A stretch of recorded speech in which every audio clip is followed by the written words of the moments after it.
C'est quand on arrive chez soi, on dit oui, mais au fait, si j'avais dit ça, peut-être que ça aurait influencé, enfin, ça aurait changé le cours des choses.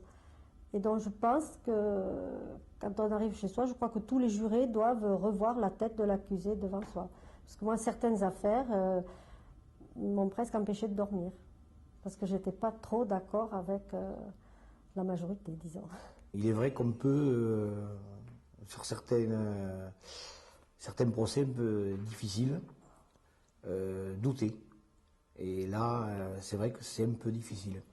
Ben, je pense qu'il faut y aller naturellement, essayer d'être objectif, c'est tout, essayer de voir les choses telles qu'elles sont. Oui.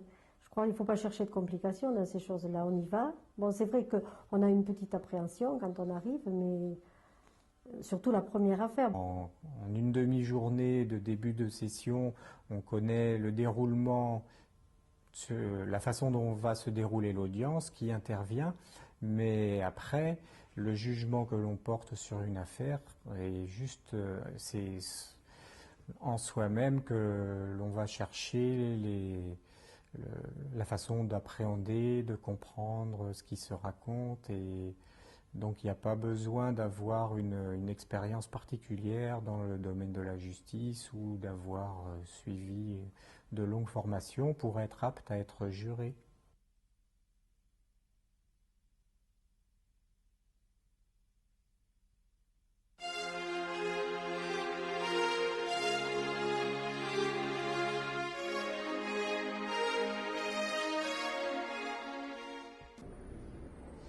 Une question. Pourquoi, en France, associe-t-on un jury populaire aux magistrats professionnels pour juger les affaires les plus graves, à savoir les crimes, assassinats, meurtres, violences mortelles, viols, vols avec armes, etc. Bien, l'audience est reprise, vous pouvez vous asseoir. Parce que le législateur a souhaité réserver aux citoyens la responsabilité de rendre la justice et de ne pas en faire un domaine réservé aux seuls juges professionnels. En effet, la justice a besoin que chaque juré apporte la richesse de son expérience humaine, de son vécu. Le jury d'assises a été institué en 1791 pendant la Révolution française. En instaurant ce devoir civique, le nouveau pouvoir a voulu faire prévaloir l'équité, le bon sens et l'humanisme sur les seules considérations juridiques. Ainsi, la décision de la Cour d'assises sera prononcée, comme toute décision de justice, au nom du peuple français. Elle sera la plus conforme possible aux intérêts légitimes de la société, des victimes et des accusés. C'est la mission qui est confiée aux citoyens jurés. Votre mission si le sort vous a désigné.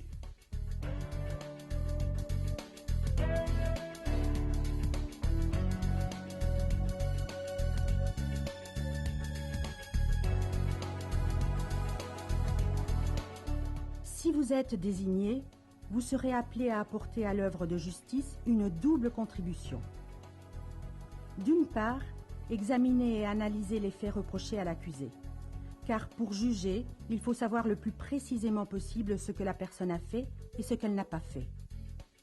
Or, malgré tout le soin mis par les enquêteurs et le juge d'instruction dans leur recherche de la vérité, les circonstances d'un crime restent parfois difficiles à reconstituer. En tant que juré, vous apporterez donc vos connaissances personnelles des diverses situations de la vie pour que soit défini ce qui peut être prouvé contre l'accusé, sachant que le doute doit toujours lui profiter. D'autre part, comprendre la personnalité de l'accusé. En effet, pour pouvoir juger, il faut chercher à connaître une personne. Pour cela, vous apporterez vos connaissances des hommes et des femmes dans leur variété et leur complexité.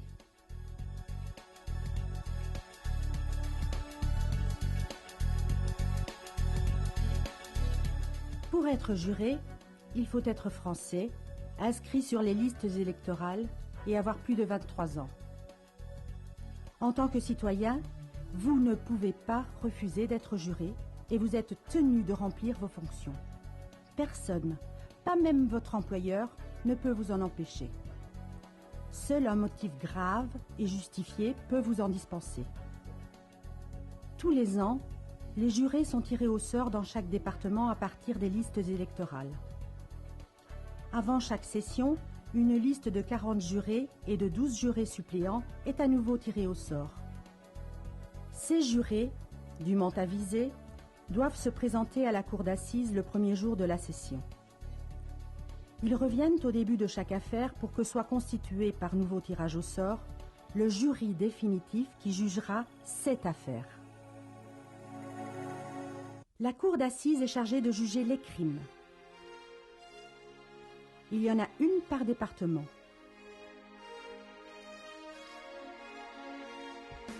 C'est une juridiction non permanente puisqu'elle ne siège que par session. La loi n'en fixe pas la durée. Celle-ci varie suivant le nombre d'affaires à juger. En pratique, la durée est de 15 jours en moyenne. Être juré, c'est une responsabilité citoyenne unique. Mais c'est aussi une expérience humaine exceptionnelle. J'avais jamais vu dans ma vie de tous les jours des moments qui peuvent être aussi passionnés ou aussi intenses. Alors, ce qui est dommage, c'est que c'est dramatique, mais c'est passionnant pour l'intérêt que ça présente sur le comportement des hommes et des femmes.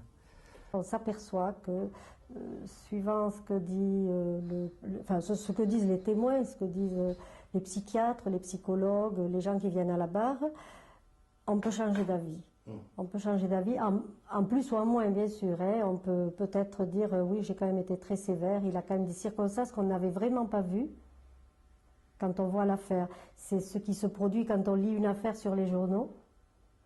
On dit, dis donc, on a donné 10 ans seulement, alors qu'il a mérité peut-être 20 ou 25. Mais en fait, il faut quand même connaître la vie de la personne, son état, qui donne quand même une autre vue de tout ça, de ce jugement, quoi.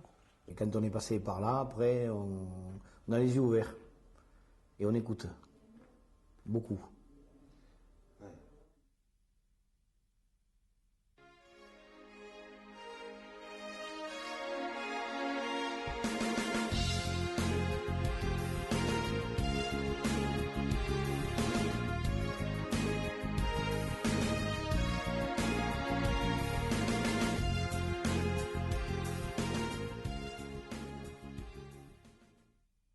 On peut résumer le parcours de l'accusé avant sa comparution devant la cour d'assises de la manière suivante.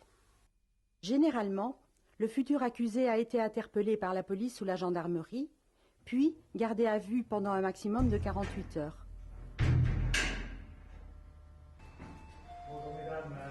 La personne gardée à vue peut demander à s'entretenir avec un avocat. En circonstances, vous avez été placé en garde à vue, vous faire part de l'ensemble de vos droits et recueillir vos observations. Les premières déclarations de la personne sont généralement recueillies à ce moment-là et souvent rappelées devant la cour d'assises, tout comme celles des victimes. Donc nous allons procéder à votre audition sur les faits dont vous avez été victime. À l'issue de la garde à vue, si les indices recueillis contre elle sont suffisamment sérieux, le procureur de la République demande l'ouverture d'une information judiciaire. De justice. D'accord. Donc effectivement, vu la gravité et la complexité des faits, là, on va sans doute se diriger vers une ouverture d'information. Un juge d'instruction est alors désigné. Ce magistrat va diriger l'enquête.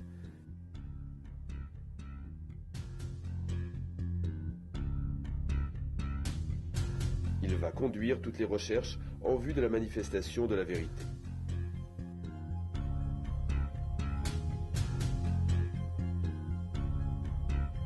Il instruit à charge et à décharge. Pour cela, il peut entendre toute personne, témoin, victime, suspect, ordonner des expertises, procéder à des confrontations, à des perquisitions ou à la reconstitution des faits. Il peut décider de mettre une personne en examen si les indices sont suffisamment sérieux pour faire penser qu'elle a participé au crime. La personne mise en examen peut être placée sous contrôle judiciaire. Elle est alors laissée en liberté, mais doit se soumettre à certaines obligations ordonnées par le juge. Elle peut aussi être placée en détention provisoire.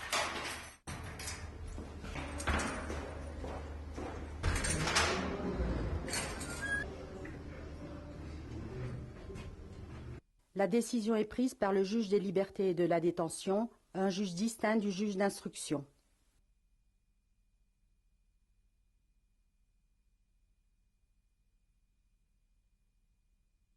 La décision est prononcée après débat contradictoire et à condition qu'un contrôle judiciaire ne semble pas suffisant.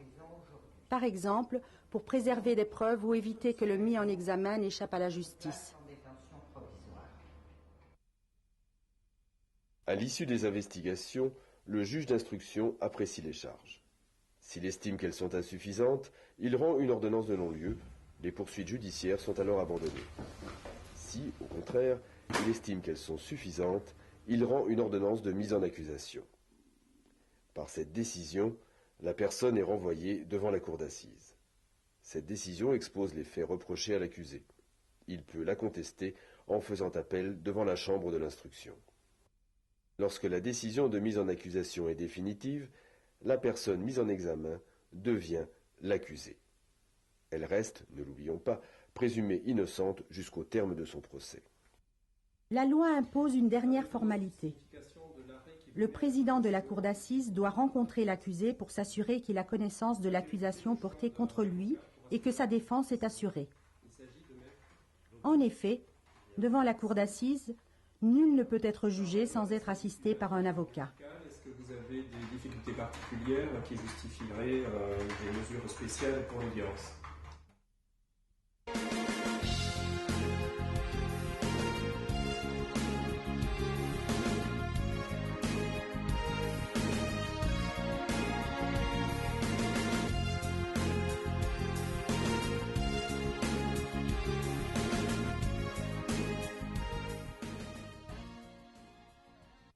Les salles d'audience des cours d'assises présentent, selon les palais de justice, des configurations différentes. Les places occupées par les acteurs des procès peuvent donc varier suivant les lieux. Le plus souvent, les juges professionnels, le président et ses deux assesseurs, et les jurés font face à l'assistance et à la barre où viennent déposer victimes, experts et témoins. Nous sommes ici dans la salle d'audience de la cour d'assises de Montpellier. Nous l'utiliserons à titre indicatif pour montrer la place qu'occupent généralement les acteurs du procès, les uns par rapport aux autres, et pour expliquer leurs fonctions. La cour d'assises se compose du président, de ses deux assesseurs et des jurés. Le président dirige les débats. Il interroge l'accusé, fixe l'ordre d'audition des témoins et des experts, décide des suspensions d'audience. Il peut prendre toute mesure utile à la manifestation de la vérité en son honneur et sa conscience. C'est son pouvoir discrétionnaire. Il veille, bien sûr, à ce que les débats se déroulent dans la dignité, l'ordre et la sécurité. Autrement dit, il assure la police de l'audience. Les deux assesseurs assistent le président dans ses fonctions. Ce sont des magistrats professionnels. Comme les jurés, ils n'ont pas accès au dossier de la procédure afin de garantir la nouveauté de leur regard sur l'affaire qui est jugée.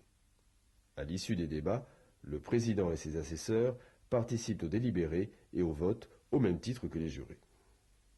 Les jurés titulaires sont au nombre de 9 en première instance et de 12 en appel. Un ou plusieurs jurés supplémentaires sont aussi désignés pour remplacer un juré titulaire devenu indisponible.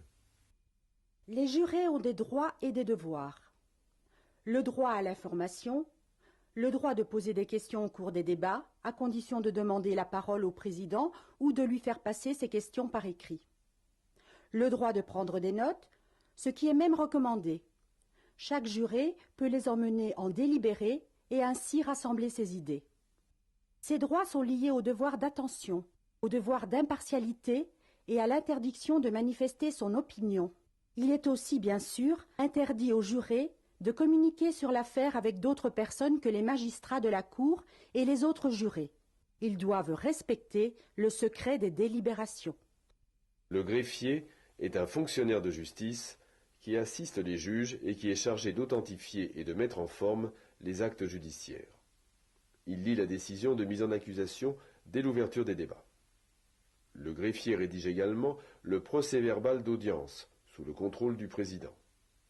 Ce document est très important car il permettra éventuellement à la Cour de cassation de vérifier si les débats ont été menés conformément à la loi. L'huissier audiencier, appelé plus simplement huissier pendant les débats, est un officier ministériel chargé d'assurer le service intérieur des tribunaux au cours des audiences. À la demande du président, il présente aux jurés et aux différentes parties tous les éléments utiles à la recherche de la vérité, photos, documents, pièces à conviction, et introduit experts et témoins dans la salle d'audience lors de leurs auditions. L'avocat général, contrairement à ce que l'on pourrait croire, n'est pas un avocat, mais un magistrat. Il représente le ministère public, appelé aussi le parquet. Il a pour tâche de réclamer l'application de la loi et de veiller aux intérêts généraux de la société. Dans son réquisitoire, il développe les arguments qui étayent l'accusation et demande à la cour d'assises de condamner l'accusé à la peine qu'il estime la mieux appropriée. Il peut arriver que, faute d'éléments suffisants, il abandonne l'accusation. L'avocat général a accès au dossier de la procédure. Il dispose d'une totale liberté de parole à l'audience. Tout magistrat du parquet peut tenir ce rôle. Les victimes, directes ou indirectes, ayant eu à souffrir physiquement, moralement ou matériellement du crime reproché à l'accusé, peuvent demander à prendre part au procès. On dit alors qu'elles se constituent partie civile. À ce titre, elles demanderont réparation de leur préjudice.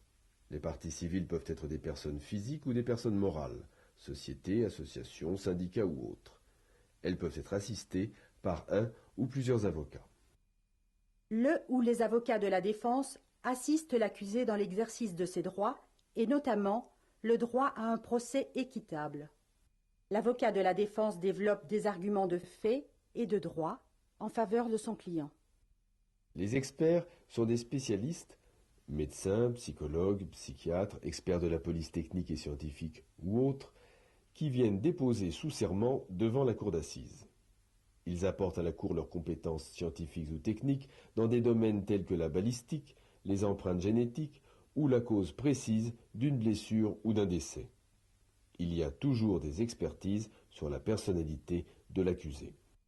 Les témoins sont des personnes convoquées pour dire à la justice sous serment ce qu'elles ont vu, entendu ou connu.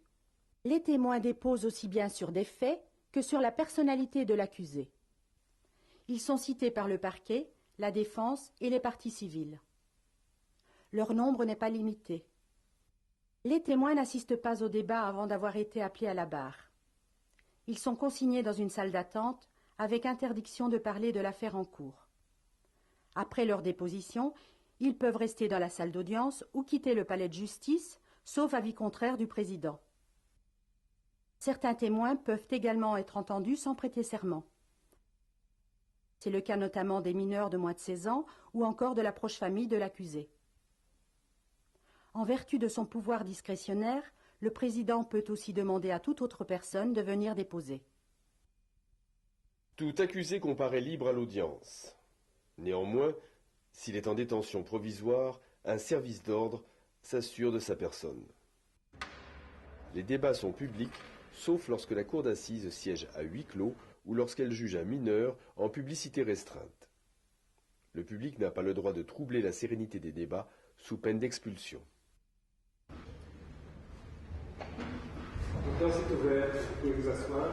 Au début de chaque affaire, le président tire au sort les jurés titulaires ainsi que le ou les jurés supplémentaires.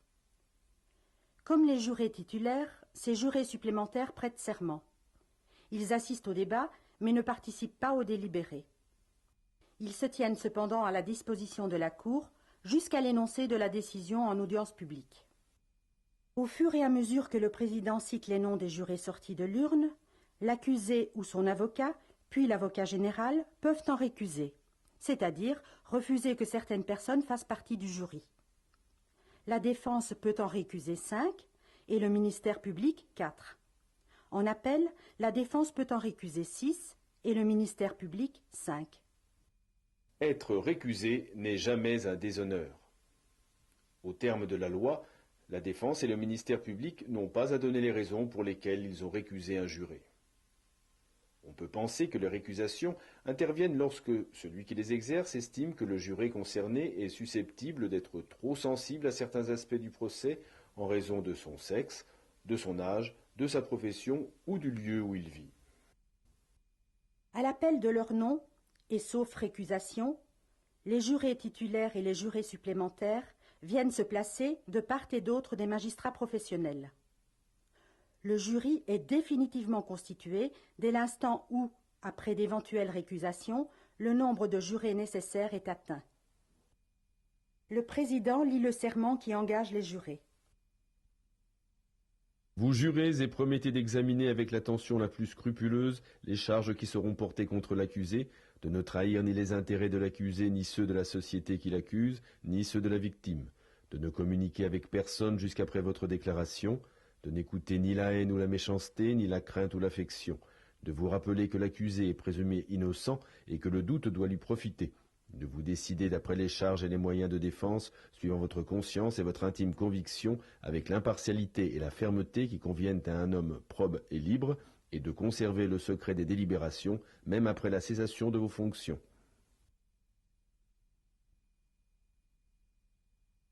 Une fois que chaque juré a prêté serment, le président ouvre les débats. Ils doivent être continus. En effet, quand une affaire est commencée, la cour d'assises doit la juger complètement ou bien la renvoyer dans sa totalité à une autre session avec d'autres jurés. Des interruptions d'audience sont cependant prévues pour pouvoir se reposer et se restaurer, les débats pouvant durer plusieurs jours. L'oralité des débats est une règle fondamentale de la cour d'assises. Les juges et les jurés ne forment leurs convictions que sur des éléments débattus oralement et contradictoirement au cours du procès et en présence des parties. Tout enregistrement audiovisuel des audiences est interdit. L'huissier appelle les témoins et les conduit dans la pièce qui leur est réservée. Le président invite le greffier à lire la décision de mise en accusation qui ordonne le renvoi de l'accusé devant la cour d'assises. En appel, on donne aussi connaissance de la décision de la première cour d'assises. Les jurés doivent être très attentifs à cette lecture, car elle leur permet d'avoir une première connaissance de l'affaire. Elle en retrace les circonstances, relate les faits et énonce les charges qui pèsent contre l'accusé. Ces charges ne lient en aucune façon la cour d'assises. Après cette lecture, le président commence l'instruction orale de l'affaire. Il choisit l'ordre dans lequel la cour entendra l'accusé, la victime, les témoins et les experts. L'audition de l'accusé permet de mieux connaître les faits, de mieux cerner son comportement, sa personnalité, d'essayer de comprendre ce qui a pu, le cas échéant, l'amener à commettre le crime dont on l'accuse. Avant chaque audition, le président demande à la personne de prêter serment. Puis, il la laisse s'exprimer spontanément ou faire son rapport s'il s'agit d'un expert. Après chaque déposition, le président peut poser des questions.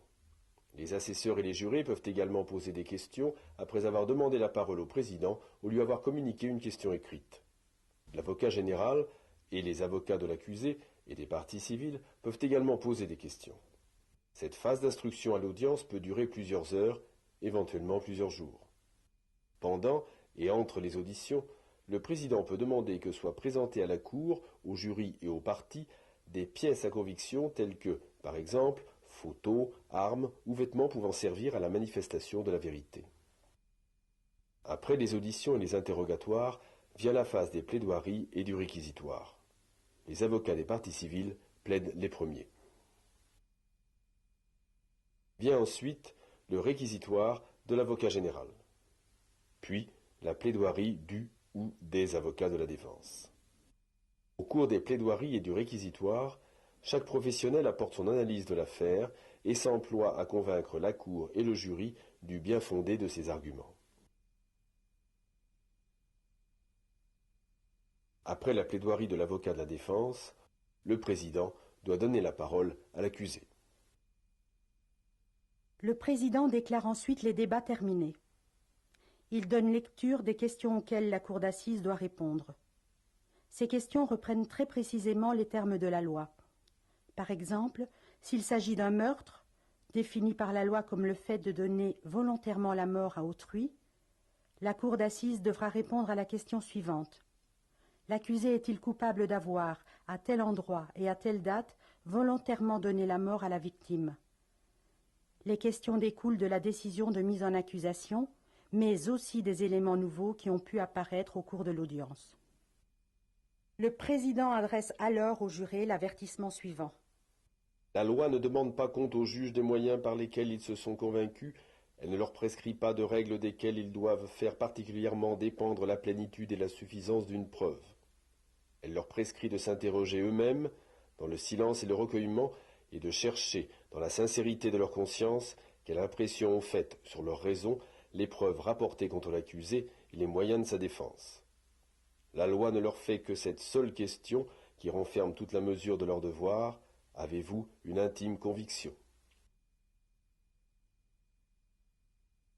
La cour d'assises se retire ensuite pour délibérer. Le délibéré est la phase au cours de laquelle, dans le secret, magistrats et jurés, tous ensemble et à égalité, engagent une discussion collective. Ils débattent et échangent leurs points de vue.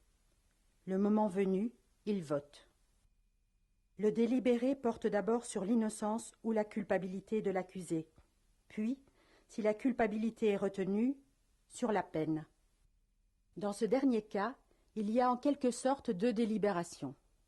Les juges et les jurés votent à bulletin secret après une libre discussion au cours de laquelle chacun forge son opinion en la confrontant à celle des autres.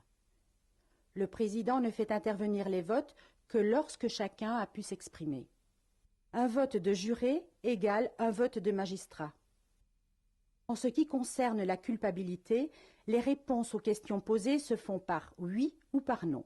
En première instance, une majorité de 8 voix sur 12 est nécessaire pour toute décision défavorable à l'accusé. Celui-ci est donc acquitté si 7 voix seulement se prononcent pour la culpabilité. En appel, cette majorité qualifiée est portée à 10 voix. Par ce système, la loi veut qu'aucun accusé ne soit déclaré coupable sans une majorité de voix parmi les jurés. Si l'accusé est reconnu coupable à la majorité, la discussion s'engage alors sur la peine qui paraît la mieux adaptée aux faits et à sa personnalité. Celle-ci devra tenir compte non seulement de la gravité du crime et des intérêts des victimes, mais aussi des circonstances qui ont pu amener l'accusé à commettre ce crime. Il s'agira également d'évaluer ses possibilités de réinsertion une fois sa peine accomplie. Pour retenir une peine, les juges et les jurés se réfèrent aux peines maximales prévues par le Code pénal pour chaque type de crime. Par exemple, en cas de meurtre, le Code pénal prévoit une peine allant de 1 an d'emprisonnement jusqu'à 30 ans de réclusion criminelle. La peine qui serait retenue ne peut donc dépasser ce plafond. Pour chaque type de crime, la loi prévoit aussi des peines complémentaires, éventuellement assorties de modalités d'exécution adaptées à la situation de l'accusé. Les magistrats expliquent aux jurés ce que prévoit la loi à ce sujet.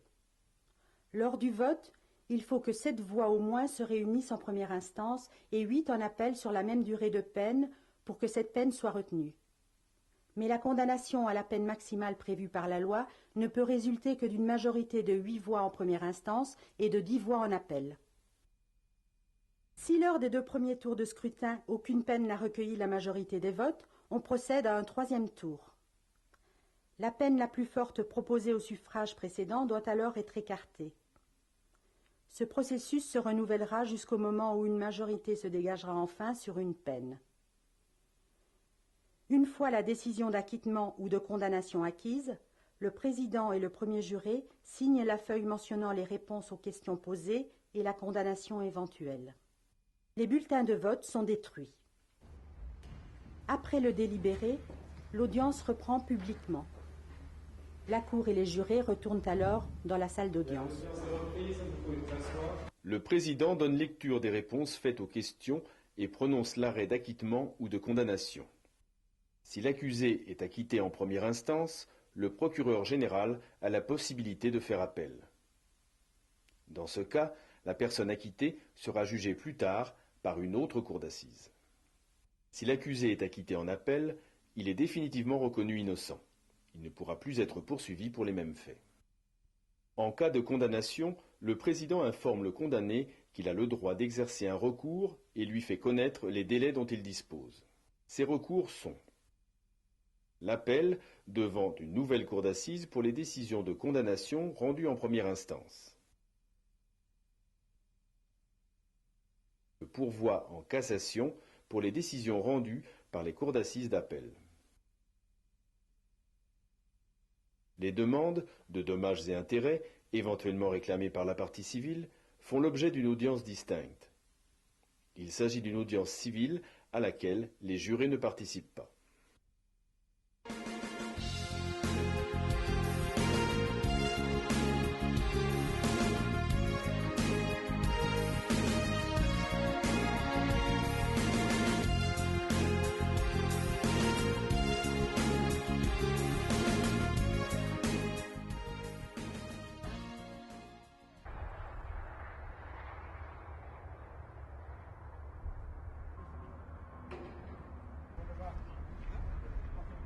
Les décisions concernant l'exécution des peines d'incarcération privative de liberté prononcées par les cours d'assises relèvent de juridictions dites d'application des peines, le juge de l'application des peines et la juridiction régionale de libération conditionnelle. Ces juridictions sont distinctes des juridictions de jugement. Le service pénitentiaire d'insertion et de probation leur apporte son concours. C'est la loi qui prévoit que toute peine est évolutive. Sous certaines conditions, notamment de temps, elle permet en effet des aménagements individualisés de l'exécution des peines privatives de liberté. Ces aménagements, par exemple les réductions de peine, les permissions de sortir, la semi-liberté ou la libération conditionnelle, peuvent être décidés par les juridictions d'application des peines en fonction de l'évolution du comportement du condamné, de ses efforts en vue de sa réinsertion et du souci de prévenir la récidive. Ces décisions sont prises après un débat, une audience, auquel participent le parquet et le condamné qui peuvent en faire appel. Jusqu'au bout, on l'a assumé. Là, c'est vraiment, c'est bien. Tout le monde devrait le faire, au moins une fois. C'est vrai. Quand la session s'est terminée et que je suis retourné sur mon lieu de travail pour reprendre mon activité professionnelle, j'ai trouvé ça bien terne par rapport à ce qui s'était passé dans les semaines précédentes. J'ai été contente de l'avoir fait, je serais prête à le refaire.